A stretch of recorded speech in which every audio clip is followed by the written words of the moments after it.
Hello and welcome. I think we're on episode 6 now, and I've got gorgeous Bianca Rattray with us. I am sure your face is very familiar to so many in our community, not only because you've done Instagram takeovers with us, people might have met you at an information evening or the advanced certificate training in Melbourne, but for those who don't know you, Bianca, why don't you give us a little bit of an introduction to who you are and how your journey with ASI started? Sure. So I am obviously Bianca Rose, and if I haven't met you yet, I hope to meet you soon. I started my journey in 2017. So seems like yesterday, it was 4 years ago now, it was the end. I had a 6-month-old baby, which all seems like a really big blur. And it was a very big turning point in my life, coming to ASI. So I actually have always I've always been in the fashion industry actually. So I worked in retail from really young. My mum's a buyer for Maya. So I never saw my mum without red lipstick, right? That's the type of woman that I grew up with. So she set a bit of a trend for me. And I took a sharp left off that career for a little while. And then, it came up on a Facebook notification, I think. It's funny because I swear my computer was listening to me because I was having a conversation with my husband. And to be really raw, I was coming out of postnatal depression. So I was on the end of that. It was a really tough time. My pregnancy was really intense. And my birth was probably even more traumatic. So I think that's where the shift happened for me. Had my son and I just went, there's no point being unhappy, and chasing your dreams is now or never for me. And I went to an info night and started with ASI, did my certificate, and then followed on to do my advanced and masters. And I think I started my first job about 6 months after I finished training. So, and here we are, 4 years later, working as crew at ASI, which just is mind blowing, to be honest, when you think about where you started from. Yeah. It's been a journey. Yeah. And juggling like that new baby mentality and stepping into sort of something that was brand new. Yeah. How did you sort of juggle that? It's really daunting, actually. I had a lot of support. My mum she still is, I couldn't have this career without her. I think everybody needs that person. It's either like your husband or your mum, or my husband runs 2 companies. So, as he tries to help me as much as he can by being home. I know on shoot days he does. He packs my car the night before, and if he can do the drop off for kinder with Blake, he will. But my mum was definitely my go-to, especially early in my career. I hustled a lot at the start, and juggling a newborn, I had that thought of, do I do this later when he's older, or do I do it now while he's little? Either way, I was going to miss out on something. And it was either going to be those early newborn stages, or it was going to be when he was a toddler. So kind of grateful I went down that avenue. I did miss out on a lot. I missed out on his first word, all of that. That was really, really tough, especially because I was working for free at the time, trying to build a career, build a portfolio. So things do come at a sacrifice, and I had many, many moments of crying in the shower with mum guilt. There was a lot of that. And the balance did work sometimes. Sometimes I had it completely wrong, and that was okay. That was all part of the growth and the learning process in building my own career and, balancing being a new mum and all of that. So I'm really lucky my husband runs 2 very successful companies, and from a business perspective, he was really helpful in that regard as far as trying to help me navigate where I needed to be on that side of things. As a new mum, he was a new dad, so we were both completely... Like the blind leading the blind. Honestly, really were. But Blake was a really good baby, which really helped. And, I think it was not till he was at least 1 where I got to be home more and start pick and choosing when I wanted to work. So, it was a big transition I left my company that my husband runs. So I worked for him for 5 years at the time, and it's been going for 10. So I was heavily invested in that at the time. and transitioning out of that was also another layer, you know, getting out of the family business and balancing new mum and trying to start a styling career, petrified knowing if it was even going to be worth it. You know, there was so much at risk. It was such a big gamble, because all those small moments that I missed, that's when I'd really question it and go, is this even worth it? Yeah. So, but it was. Turns out it was, yeah. Oh, so good now. And, you know, it's really funny. My son's 4.5 now, and he helps mummy pack her car. And he wants me to pick out outfits to put on and try them on when I get them for shoots and stuff like that. So he's growing with it. You know, he's been a part of my styling business since he was born, and I've kind of watched both my babies grow together, if that makes sense.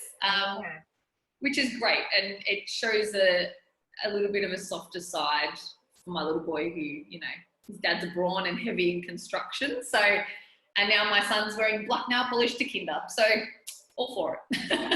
Yeah. Do you think he's proud of you? I think so. Yeah, I do. He says it to me a little bit now. Like, he'll get in the car and he goes, "Oh, Mum, I love your new photos. They're just so nice. I'm so proud of you, Mum." And like, I'll cry the whole way home. And then I'll get home and I'll tell my husband what he said.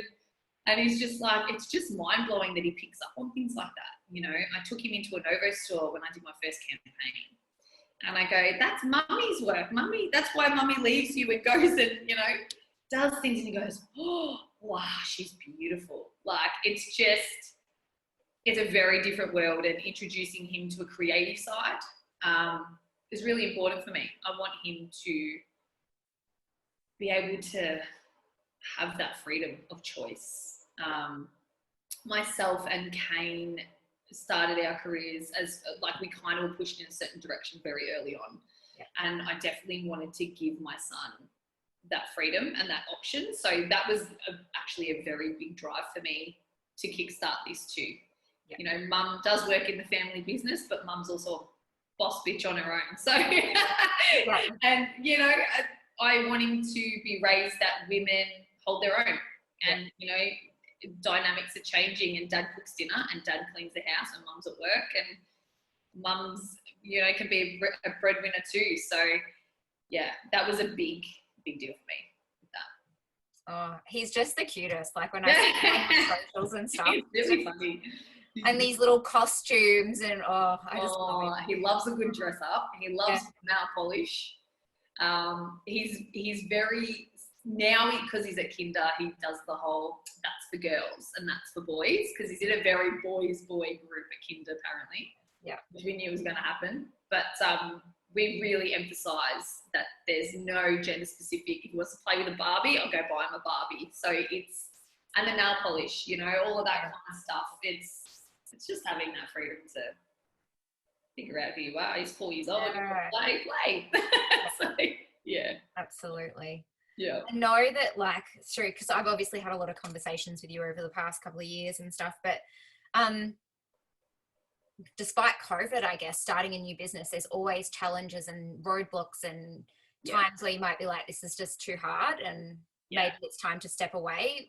Have you had a moment like that? And then I've had many. Yeah. Is there one that sort of stands out, and there's one that sort of was maybe even the tipping point that escalated you to where you are now? I think when COVID first hit, I was actually heavily in the celebrity path at that point. I wasn't the face of my own brand. I didn't want to be. That's how I wanted my brand. I wanted my work to speak for itself. And I used to get a lot, you should be the face of your own brand. And I'm like, no, it's just not a direction I want to go. And then COVID did hit, and it wasn't as much work, and I was making no money, and it was back to the point of, do I just go back into the family business and just call it a day, or do I just go back to personal styling and just wait?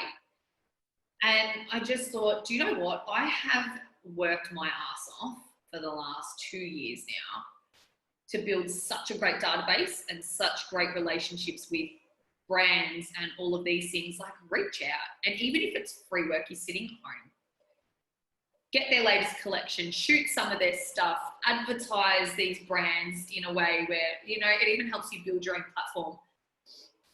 That's how it kind of started, which was really bizarre, but it was really tough. Lockdown, I am such, if you haven't met me, which you probably, if you haven't met me, you know, one, I don't shut up. Two, I just love a drink and I love a party, and I am the biggest 18-year-old, 33-year-old you'll ever meet in life. And lockdown just hit me like an absolute ton of bricks. I was a working mum from the age, my son was 6 months old from when I was working. And I looked at it and I went, I'm not used to being this stay-at-home mum. This isn't for me, you know? And I got judged on that a lot. That was, you know, everyone's like, you should be so grateful. Yes, I should be grateful. And that time did come, that shift did come for me. I was heavy in self-pity, and I know a lot of us can go there, and it can be really hard to get out of that. And it's okay to dabble in that. Like, I think everybody needs to be there at some point. But for me, it was, I just went, you know what? I've got to take this quiet time and just run with it, because my business will pick up, my clients will be there. Everyone's in the same boat. That's where we were lucky. So I really heavily invested in spending time with my son, and absolutely loved it. And the bond that we created through COVID was, I'm forever grateful for. So then I started, you know, and I thought, now I've got some time, I'll start shooting some stuff. My husband built me a factory where my office was, just for a little escape in one of his complexes, and I started shooting content, and the response was really big and really surprising, because I have been a very, very insecure person physically growing up. I was the ugly duckling in high school, got bullied a lot for how I looked. Flat-chested, played sport 6 days a week, acne galore. Like, I just was not that kid that focused a lot on my appearance. And a lot of people that see me now probably thought I was that girl growing up that, you know, always played with makeup and did your hair, and I was far from that. And that little girl kind of came out when that shift changed. And it was that thing of, can I go there? I don't know.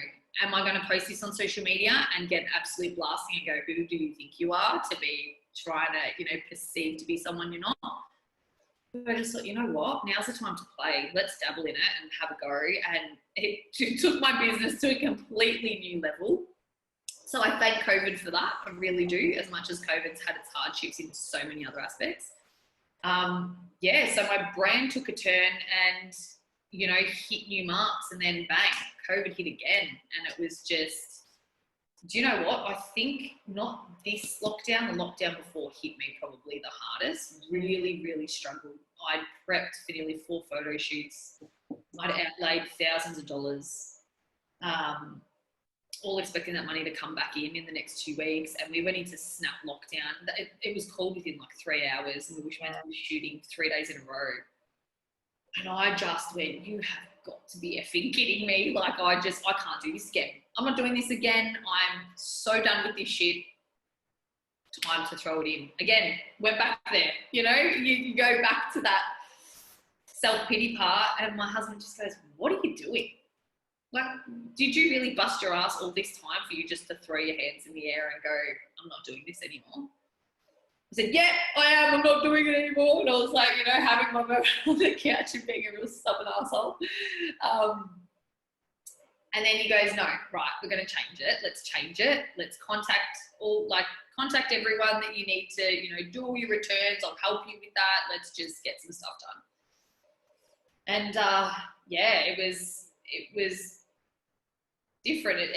I really struggled last lockdown, but I got myself out of it again. Lucky it didn't last for too long, but, you know, personally, you know, even our main business, everything took a hit. Yeah. So there was a lot of pressure across the board. You know, relationships come at a cost too. You know, that wasn't smooth sailing at the time either.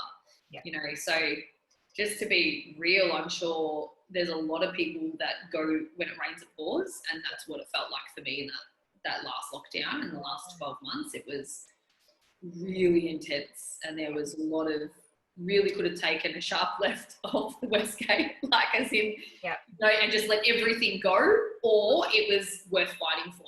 Yeah. And now I'm totally grateful that, you know, I just kept pushing. Yeah. And yeah, I changed my headspace. That was the biggest thing, and it's the hardest thing. But reaching out to people is everything. Yeah. Because there's so many people that are going through it with you. Yeah, and that's the thing as well, you know, like I think for so many people, and not just like ASI community, but across the board, we're so quick to sort of feel like we're the only ones going through things, but actually we're all sort of dealing with this in our own way. And what I love about these conversations that I'm having with people in our community is that there are those challenges that have come up, and actually the key message that they keep coming back to is that mindset. It's like, you know, you have to be the first to leave your own pity party. Like, yeah, 100%. You can drag so many people with you. Like it's real domino effect. And you know, this lockdown that we're currently in is different. I think it's changed a lot of people's perspective with everything that's going on everywhere else in the world. Yes. You know, we're locked into our homes. Some people don't have any at the minute. So it's that thing of, I'm really grateful, and I think people got to remember that our industry is in this together. Yeah. You know, and we're not the only ones locked up, and everybody is out there shooting or personal styling, or, you know, we're all in this together. And I think it's just riding that wave and finding our way out of it, and we'll come back stronger than ever, I think. Yeah. Yeah. And with that, like your niche is in that sort of like campaign styling, and it's different to sort of more editorial, but you're sort of contracted with a few companies, Novo Shoes being one. Yes. Are you ready to announce your new venture? Yeah. So I've been in chats with a company that I work closely with, which I work for Planet Shoes with them, and they've just thrown a new client at me, which is going to be launched very, very soon. Cool. It's an American brand called Nocturne. So they will be launching in Australia spring, summer, I believe. Yeah, really big brand, really colourful, basics but colour, which I love. And the way they style it in the States compared to how we dress here, especially in Melbourne, so much to work with. It's so great, and I'm so pumped for this because it's my first clothing brand too. Yeah. So, you know, I work heavily in the shoe, and, you know, all the creativity with clothing is left completely up to me, whereas working with pieces that you have to sell is another challenge in itself for me. But yeah, I'm totally pumped for that. And, you know, that was actually meant to start this month, so we're just on pause again. Yeah. And you know what? At least you've got that opportunity. Like, you know that's going to come. COVID on, like, whenever this sort of period ends, you've got that opportunity.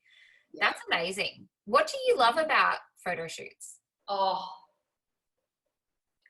mate, I tell you what, when the model is shooting and you see that imagery come to life, there is no feeling like that for me.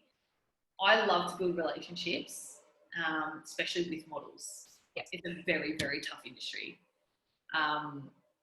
Sarah works alongside me for that, you know, and she assists me. Her attitude is just so positive as well. We both come to set and we're just like, let's go. Here's the music, party's here. Let's just, in the most professional way, of course. But I think music choices have a bit to be desired, according to Sarah. What's that? Sorry? Sarah mentioned to me something about your music choices maybe a bit to be desired. She's not like the biggest fan of some of the tracks. So I play real upbeat stuff, songs that models will know for one. Yeah. So I have a feeling, I listened to Sarah's episode, and I'm going to kill you for bringing this up, so I'm just going to mention it. I did walk around with a big JBL speaker, I swear to God, like this, and it was hooked around my thing, and we were shooting in the city, and I was pumping the tunes. Mind you, we're in the middle of COVID.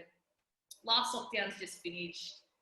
It is an eerie feeling in the city. Yeah. Right? People are walking around pissed off. No one's smiling. Everyone's got masks on, and I'm just pumping tunes through these back streets of the city. And you're seeing people just bopping along at the lights, and you can see them smile with their eyes through their masks. And the model was just loving it. And it just set a really different tone. I looked like an absolute dickhead. I'm not going to get that right. I did. I just like, who is this loony walking around in a Balenciaga coat with a boombox. Like, is she confused? And Sarah's like, I just can't with you. And I'm like, get over it. You were standing next to me. So she'd walk, I made her walk next to me. But just to, you know, I think attitude is everything. I've come to set before and there's been a really low vibration in there, or models coming off a bad day, photographers are not in a good mood. You come across so many different situations, and I feel like it's some people you can't get that out of, and that's fine. You know, they say that's where they're at. You don't know what they're going through, and you kind of just, you read the room. Reading the room is everything. Doesn't matter what situation you're in, personal styling, campaign styling, whatever. Read the room, right? Learn how to do that first. But I feel like once you've got your model comfortable, everything transpires on camera. You know, I was really blessed to work with Talia Eva, who is a big IMG model. Chadwick's, sorry, apologies. And she was the most beautiful soul, and the energy she brought herself to set. There was a quiet moment and she'd just be like, so what's everyone doing this weekend? And we're all in lockdown, and it would just shift something, you know, everyone was in a serious moment that needed a bit of light heartening. And, you know, they're the moments I love when I'm shooting. It's, you know, the little conversations, and it's seeing all your outfit ideas come to life. And, you know, we just shot the next spring summer campaign for Novo. That's coming in stores once everybody's out, pretty much. And that's probably my proudest work to date. I actually had a bit of a pinch me moment when I was looking at those images transpire on camera, because the brief was extremely specific this time. We were meant to be shooting outdoors in the sun. We had to create a set that made it look sunny indoors, which was tough in itself. The backdrop was pink, which I wasn't aware of, which they made work for all the colouring, but I couldn't get stock. So it was a thing of what we had is what we used. And, you know, if I needed to change that, I just didn't have those options. So things were tough, but it was the way it came through. Like, look out for it, guys, because we've tried to elevate Novo, and we're slowly progressing with that. And I love the growth that Novo's had, and I'm very grateful to be part of that, because there's a lot of trust that goes in me. They're like, you just do you. It's good. It's good fun. I love it. It's a space that I didn't think I'd be in. Where did you think you'd be? I thought I'd be in the personal styling space because I had such a strong retail background. I was so used to dressing people just for their outfit, and I loved it. Every retail job I ever worked, whether it was Roger David, Hugo Boss, Q, I worked in so many different avenues of fashion, high-end, low-end, fast fashion, whatever. And I was so good at it. Like, I could honestly say I was so good at it. And I thought, this is a piece of cake for me. This is where I'm going to be. And then I did my advance, and that changed everything. Mind you, at training, I was really bad. Like, I look back at my training and I was like, I had no clue what I was doing. I was the girl that stood back because I was too scared to put forward my ideas. So if you were that person in training and you thought you could have done better, and you're like beating yourself up about that, it's all in the growth. It doesn't matter where you start, as long as you start, you know. And there's so many people that can help you on that journey, and that's where it took a shift for me. And I started doing the photo shoots, and now it's like I could do it with my eyes closed. And at the start, every shoot was so daunting. But now it's completely different direction. I actually no longer do personal styling, and I get a lot of requests for it. And I launched my new website, and they're like, "Where's your personal styling rates?" And it's like, no, you know what? I've got great people like yourself, Claire, that I can pass you on to, that are really amazing in that space. And I would rather do that than put my energy or be half-assed about something. Then, you know, I don't want to do that. That's not right either. So it's a good shift for me. So cool. When it comes to, you mentioned before, like, building relationships is something that you love. What do you think has been your strength in being able to build such strong relationships across the board when it comes to your connections? I think I've been very lucky where I worked in a space, which most of you won't know. I worked the door for many nightclubs around Melbourne for 4 years, and you come across so many personalities, and you definitely know how to read character. I think that taught me a lot. The good, the bad, the ugly. There was so many situations that you're thrown in, even in retail. You know, anyone that's worked retail knows you can get so many different dynamics of people and situations. And when I walk into a room, I don't come in guns blazing with my own flair, my own personality, and just expect everybody to respond well to that. Because there are personalities that, you know, you won't mesh with, or not your cup of tea, right?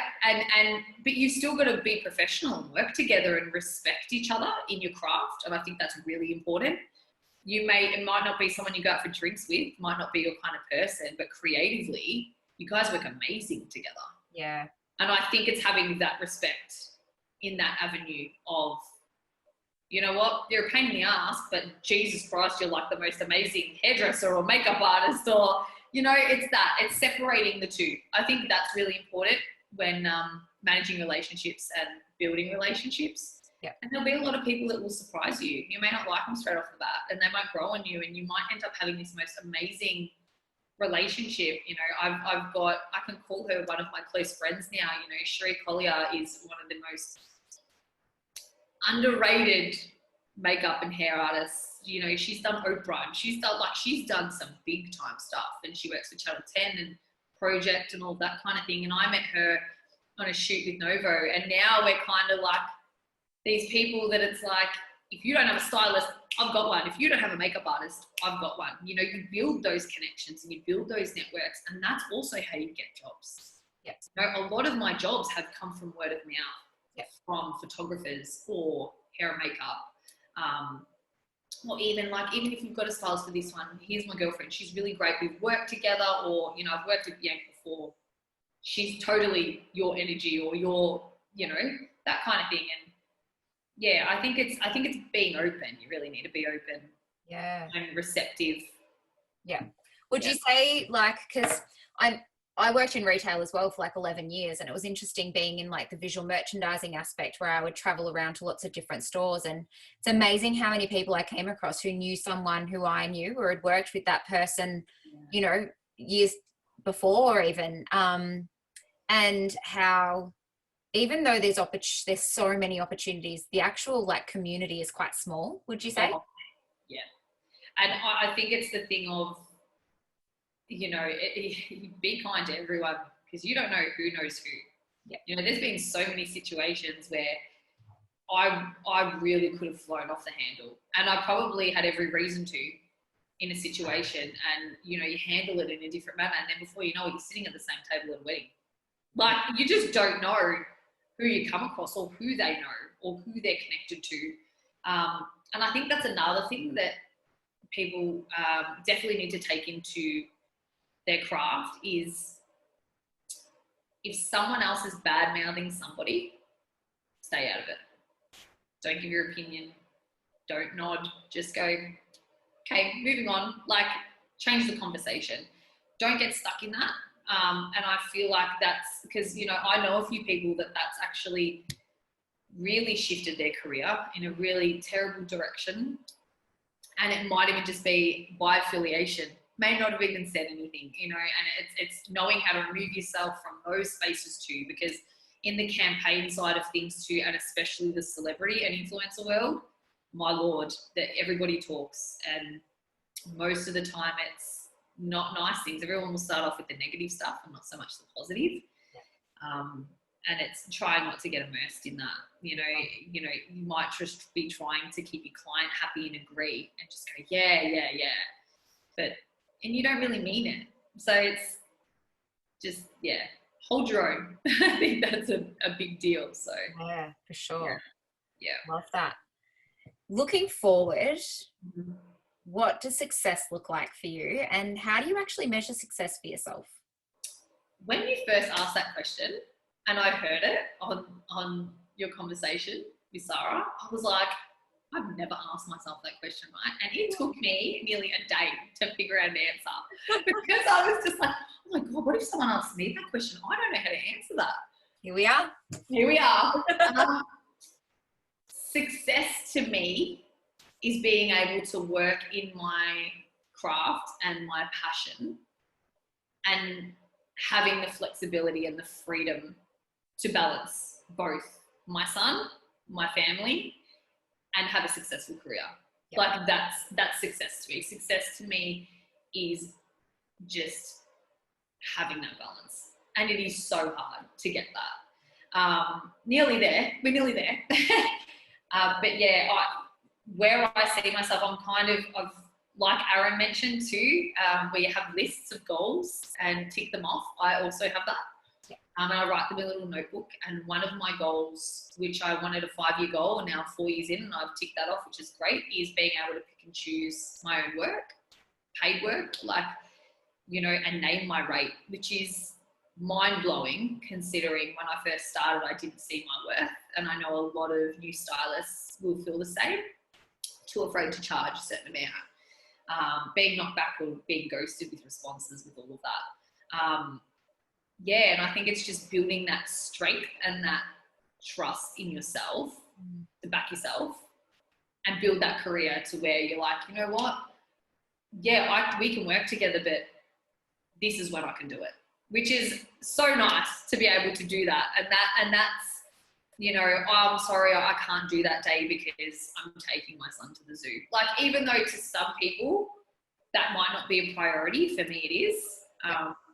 My son's at an age where I really don't want to miss out on because he's real quirky and funny, and before I know what he's going to be at school, like he's 4, so we're nearly there. And I'll have that freedom to be more heavily immersed in work. So, yeah, that's definitely success for me. I really want to be doing some big campaigns. Seeing my campaign work on a bus was like, I nearly ran into it. I'm not even joking. I'm like, my husband's like, oh, that's my work. And he's like, stop. I'm like, oh my God. I just wanted to get closer, you know. But to see it on like a billboard or in Chadstone Shopping Centre, you know, all of that kind of stuff, that's a big goal of mine. I really want to land something big. My goal last year was to be big in the celebrity space, and that's shifted again. Yeah. So you never know where it's going to take you. Sometimes you just roll with it because it might continue to change. Yeah. And that's okay. You can be good in so many areas. You know, you don't have to immerse yourself just in one, but if that's your strength, run with it 100%. Because you can make some really great money and you can enjoy yourself in the process. Like, who doesn't want to do that? Yeah. You know, I busted my ass I worked 3 jobs when we started our business. I worked 70 hours a week for 4 years. I had no life. I had no party life. While everyone was partying, I was outside freezing my ass off the door for cash, working 40 hours a week in retail, you know, and that was normal for me. Yeah. And I didn't want to do that anymore. And I just, you know, and I think everybody starts somewhere, and I think that's where drive comes into it. Yeah. You know, and if you keep hustling, you'll get there in the end. It just won't happen yesterday. You know, give yourself time. Yeah. That's one thing that I learned was I wanted everything yesterday. Yeah. Why am I not getting this yet? So, yeah. I guess to wrap us up, you know, for the stylists in our community who are watching this and thinking, how do I get to where you are? Yeah. What's sort of a piece of advice that you would give them to sort of keep pushing forward? And I think be kind to yourself is definitely one. Don't be too hard on yourself. We're our harshest critics. And I've had a few conversations with a few different stylists that have just finished their training. And they're like, oh, you know, I feel really flat and I'm deflated and I should be doing more. Yeah. And why? Like, look where we're at. You know, we're in the middle of a pandemic. We're in lockdown number 6 for most of us, you know, that are based in Melbourne, Sydney, you know, that's been going on forever and a day as well. So it's if it's not working, try something else. You know, I had the conversation with one of the lovely women that I know that is, you know, just finished her training, And I said to her, start somewhere. You know, you have all these creative ideas, get them down. Like, you know, create a mood board, start reaching out to hair and makeup, start reaching out to models and putting forward ideas. And when you have the freedom to do so, then start. You know, nothing has to be on pause, but do the work.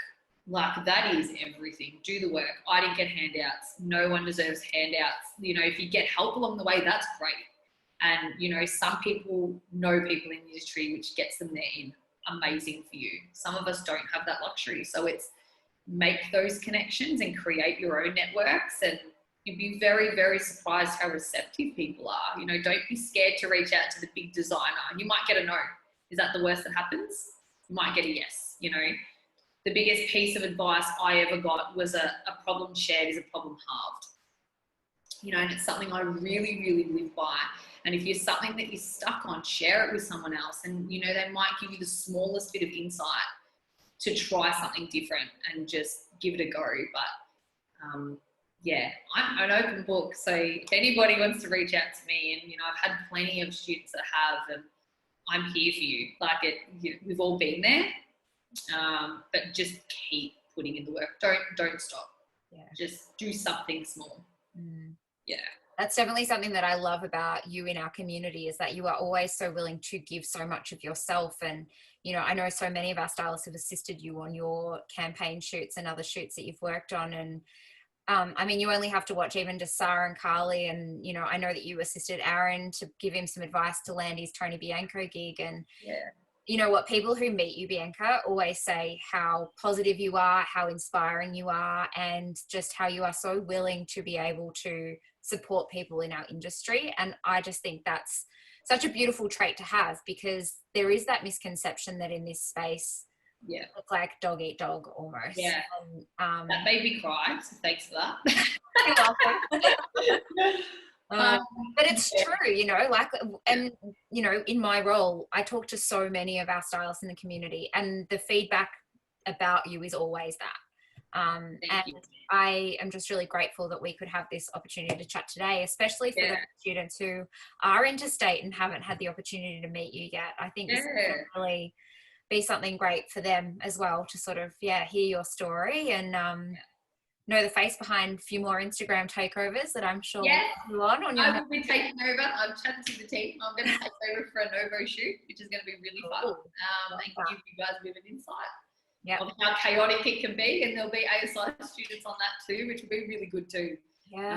But every assistant that I've ever had with ASI has just been like, you just want to befriend everyone, right? Like, I just love people, and you know, everyone's just willing to learn. And I think that's why I love giving back to the community so much too, is because you see them put in the work and the effort, and it's, you know, we all started there, and someone gave me that shot to assist. So if I can help anybody in motivating them, you know, even with Sarah hit a bit of a, you know, we all had that that sore point in our career, and I'm like, come with me. Don't do anything. Just come and be here. You know, if you can reach out to someone and do the same. If you feel like someone's maybe switched off or, you know, just stepped outside a little bit and needs that bit of a pick me up, reach out to them. You don't even have to know them well. I hardly knew Sarah then, you know, and it was the best decision I ever made, because she's stuck with me now. She's not going nowhere.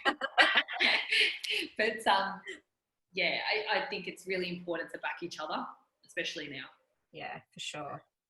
I love that. What a great message to end on. Thank you so much for your time this morning. Thanks, Diane. I was very excited and so honoured to be on here. I was watching everybody else, and I can't wait to see more.